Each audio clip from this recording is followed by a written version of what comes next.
saksi. Dan ini masih ada bekasnya. Dan masih ada berkasnya. Ada banyak. Cari aja di Google banyak itu kan. Iya dicantumkan. Itu kan sudah dari ini di Google banyak itu gitu. Ya. Ya baik, bahwa kita hari ini tidak memiliki tujuan untuk mempidanakan orang. Tidak memiliki tujuan untuk mempenjarakan orang.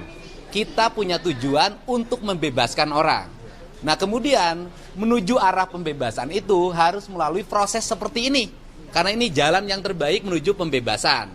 Dan kemudian yang berikutnya adalah apa yang kita cari?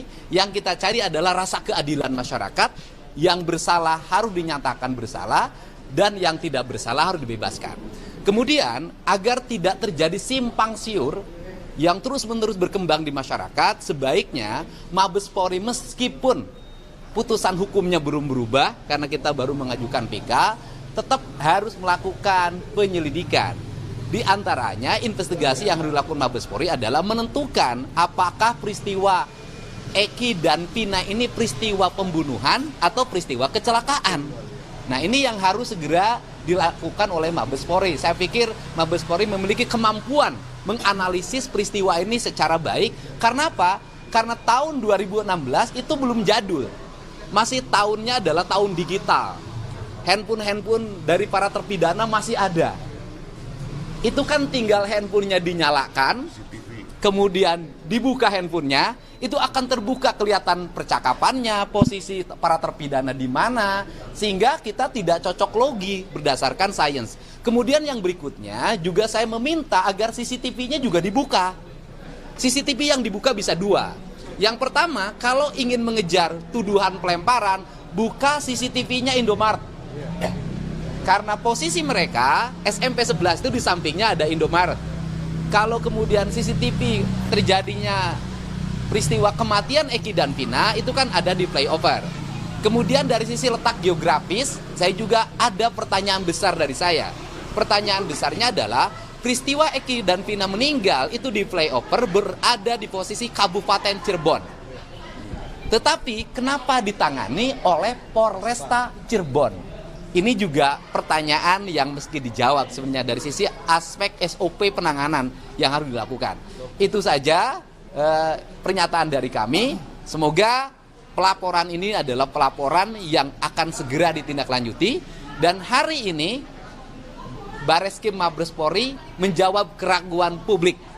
Apakah Pak Rudiana bisa dilaporkan? Apakah pelaporannya akan diterima? Apakah akan diproses? Dan ternyata Bareskrim Mabes Polri menerima dan akan memproses. Untuk itu saya mengucapkan terima kasih pada Pak Kapolri, kepada Pak Kabar Eskrim atas upayanya membuka kasus ini seluas-luasnya agar masyarakat kita bisa mendapatkan keadilan yang terbuka. Amin. Ya.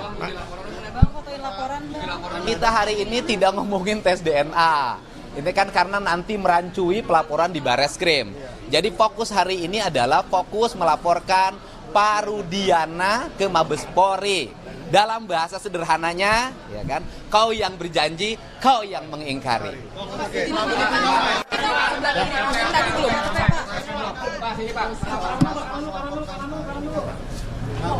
Ancamannya berapa tahun, Bang?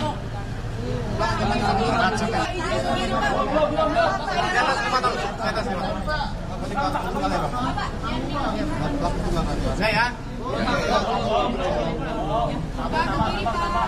Ini kalau PK itu berjalan beriringan atau ini pun selesai?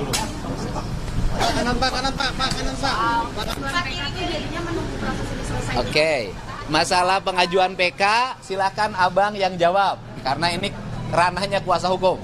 Nah. Saya sudah sampaikan dari tadi ya bahwa ini adalah rangkaian menuju kita mencari bukti. Jadi kami sangat hati-hati karena ini menyangkut nyawa orang, menyangkut usia dan menyangkut orang yang di dalam. Saya juga tidak berani untuk cepat-cepat. Kami akan mengumpulkan bukti itu selengkap-lengkapnya demi untuk kebebasan para terpidana yang dalam.